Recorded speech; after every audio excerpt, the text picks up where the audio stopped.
ॐ भूर्भुवः स्वः तत्सवितुर्वरेण्यं भर्गो देवस्य धीमहि धियो यो नः प्रचोदयात्। गुहता गुह्यं तमोवियात विश्वामंत्रिणं ज्योतिष्करम યદુષ્મસી। હે ઈશ્વર, અમે અંધારી ગુફામાં પડ્યા છીએ। આ ઘોર અંધકારમાં ખાઈ જનારા અનેક રાક્ષસો અમને સતાવી રહ્યા છે। આ અંધકારનો નાશ કરીને અમને પ્રકાશનું દાન આપો, જેનાથી આ શત્રુઓથી અમારો છુટકારો થાય। આ મંત્રમાં ઈશ્વરને સાધારણ અંધકાર દૂર કરવા માટે પ્રાર્થના કરવામાં આવી નથી, જેને એક દીપક સળગાવવાથી અથવા વીજળીનું બટન દબાવવાથી દૂર કરી શકાય। અહીં તાત્પર્ય અજ્ઞાનરૂપી અંધકાર સાથે છે।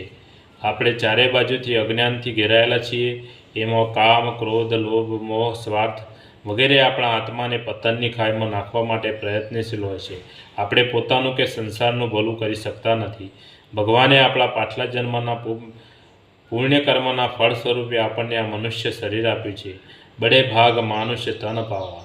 આ શરીર એટલા માટે આપ્યું છે કે પ્રભુએ આ સંસાર રૂપી સુંદર બગીચો બનાવ્યો છે, તેને આપણે માળીની માફક વધુ સુંદર બનાવીએ, પરંતુ અજ્ઞાનવશ આપણે તેના તરફ જોવા જ ઈચ્છતા નથી અને પોતાના નીચ અને હલકા સ્વાર્થની પૂર્તિમાં જ લાગ્યા રહીએ છીએ।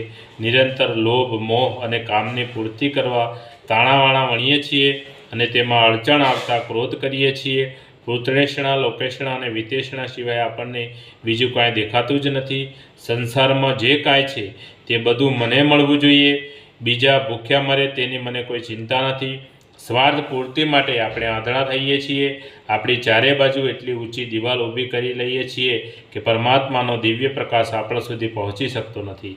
આપણો આત્મા પંચકોશની અંધારી ગુફામાં પડ્યો ચીસો પાડે છે, પણ આપણને તેનો અવાજ સંભળાતો નથી।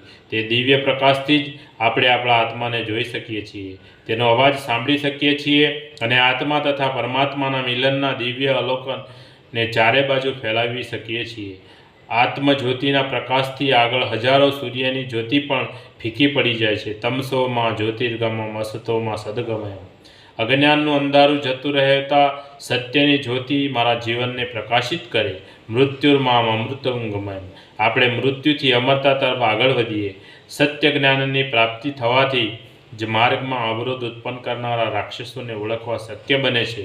ત્યારે ખબર પડે છે કે જેમને આપણે પોતાના હિતેચ્છુ સમજીએ છીએ તેઓ આપણી ગોર ખોદતા રહે છે અને જેમને શત્રુ માનતા હતા તેઓ જ ખરા મિત્ર છે। ભારતીય જીવન પદ્ધતિનો આ સાર છે। ભારતીય શાસ્ત્રો અને વિદ્યાનું આ જ લક્ષ્ય છે। અંતઃકરણમાં પરમ જ્ઞાનને પ્રગટાવીને તેના પ્રકાશથી જીવનભર માર્ગદર્શન મળતું રહે એવી અહીં પૂરી વ્યવસ્થા છે। ચિત્તમાં જ્ઞાનનો ઉદય થવાથી બધા કર્મો તે પ્રમાણે થાય છે અને માનવી સરળતાથી આત્મોન્નતિના માર્ગ ઉપર આગળ વધે છે। અજ્ઞાનનું અંધારું દૂર થવા જ જીવન લક્ષ્યની પ્રાપ્તિ શક્ય બને છે। બોલીએ સદગુરુ ભગવાનનો જય। આજ કા આનંદનો જય। આદ્ય શક્તિમાં ગાયત્રી માતનો જય। પોતપોતાના માત પિતાનો જય। કુળદેવી માતનો જય। લક્ષ્મી માતનો જય। ઓમ ગમ ગણપતે નમઃ। પાર્વતી પતય હર હર મહાદેવ હર।